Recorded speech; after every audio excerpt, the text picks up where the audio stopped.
40 ans d'existence, 230 employés et un chiffre d'affaires d'1,8 milliard de francs par an. Depuis le rachat de SOS Vidange en 1985, le groupe TSP s'est imposé comme un acteur incontournable de la gestion des déchets en Polynésie.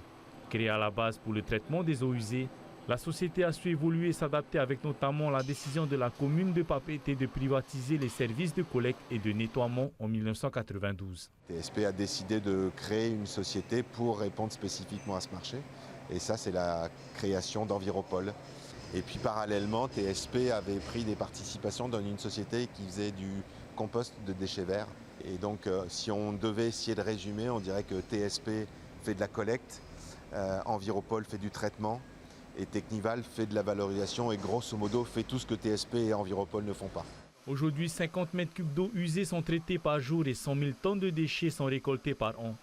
En 40 ans d'existence, la boîte a aussi vu grandir plusieurs employés, à l'image de Alvin Perry. Après 32 ans de loyaux services, il incarne toujours la même exigence et la même volonté de progresser. Il y a eu beaucoup d'évolutions matériellement et ainsi au niveau du personnel aussi, ça a beaucoup changé. En tout, il y a 44 ans que je suis dans la propriété, 12 ans à la mairie. Et tous les matins, c'est ça, mieux qu'hier, mieux qu'hier.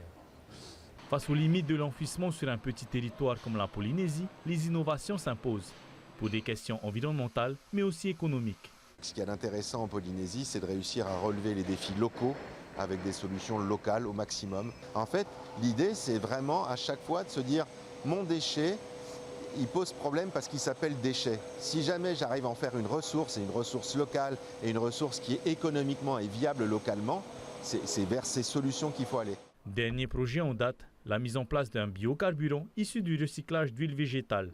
Une nouvelle initiative qui illustre la volonté du groupe à s'inscrire dans la durée.